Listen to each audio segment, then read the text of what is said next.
오늘 보실 영상은 그 프레넥터미를 하는 그 영상인데요.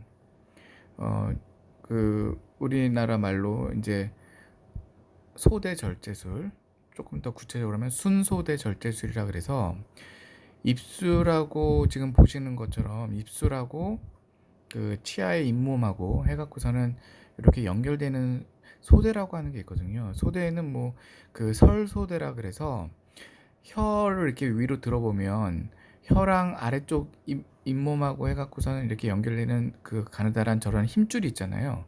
그거를 설소대라 그러는데, 왜 어릴 때 발음이 좀 이렇게 부정확한 사람들 같은 경우엔 그 설소대를 잘라주는 수술을 하긴 하잖아요. 그것도 이제 의료보험 적용이 될 건데, 마찬가지로 순소대라 그래서 저거는 입술 순자를 써서 입술에서부터 잇몸까지 이렇게 연결되는 게 있어요.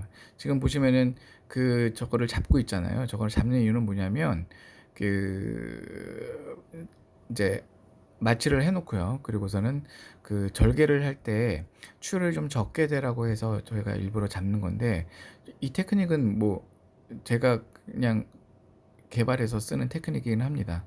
그렇게 해서 하는데, 이 순소대 절제술을 왜 하냐면 보시면 이제 절개를 하죠.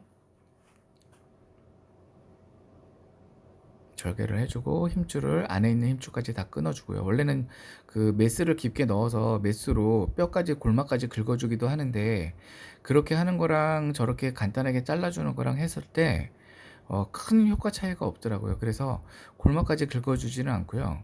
보통은 저렇게 그 힘줄만 없애는 방법으로 하고요. 저렇게 절개를 주고 그 이제 실로 꼬매는 방법, 그러니까 수초한다고 하는데, 수초하는 방법 중에서 뭐 제트 플라스티 한다거나 뭐 여러 가지 그 테크닉이 있는데, 그 역시나 마찬가지로 뭐 제트 플라스티를 하건 아니면은 역 제트 플라스티를 하건 여러 가지를 다 해봤는데도 불구하고 마찬가지로 크게 효과 차이는 없었어요. 그래서 저는 일반적으로 저렇게 수평으로, 그러니까 수직으로 되어 있던 프레럼을 자르고 나서요, 수평으로 묶어주면 그 이제 아물면서 위로 당기는 그런 힘이 많이 줄어들다고 보거든요. 근데 이거를 왜 잘라주는 수술을 하냐면, 마찬가지로 이거는 의료보험이 적용이 되거든요. 의료보험이 적용되는 이유가 뭐냐면, 그 흑인들 같은 경우에 앞니가 벌어져 있는 사람들 보면 대부분이 저 순소대가요, 입술에서부터 시작해서 잇몸을 타고 입천장까지 연결되는 경우가 굉장히 많아요. 그래서 윗입술이 움직일 때마다 저 순소대에 의해서 앞니빨이 들리면서 치아 사이가 벌어지는 경우가 굉장히 많기 때문에 그런 건데, 지금 보시면은 지금은 이제 꼬매는 거, 저 같은 경우에는 보통 3번 정도 꼬매거든요. 그래서 꼬매는 게 그렇게 해서 꼬매는 거고, 논문에 보면, 교정학 논문에 보면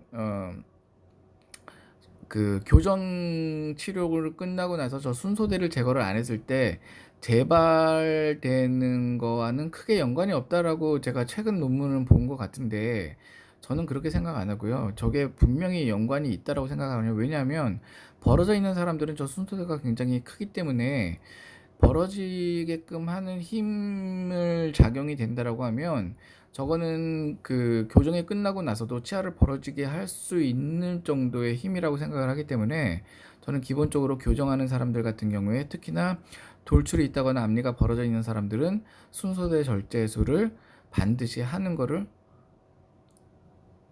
프로토콜로 잡고 있습니다. 보시면은 가운데 한번 수쳐해주고, 그 다음에 잇몸 쪽으로 벌어져 있는 부분들 한번 수쳐해주고, 그리고 아래쪽으로 수쳐를 해주는데, 이게 왜 힘이 그렇게 센지 제가 느끼는 것 중에 또 하나가 뭐냐면, 저렇게 수쳐를 3개를 해주잖아요. 그러고 나서 보통 10일 후에 실밥 뽑으러 오라고 하는데, 그때 뵈면 거의 대부분이 다 실밥이 떨어져 나와 있습니다. 그게 뭘 의미를 하냐면, 우리가 입술을 움직일 때 저쪽 근육들이, 그 힘줄들이 얼마나 많이 움직인다는 거를 얘기를 하는 거거든요. 그 정도의 힘을 가해줄 정도라고 하면 치아들이 움직이는 거에 있어서 크게 작용한다고 보면 되고요. 이분 같은 경우에는 교정을 해서 벌어져 있던 치아들을 해서 어렵게 메꿔놨는데, 그럼에도 불구하고 마무리를 하려고 하는데 치아가 벌어져서 그런 거거든요.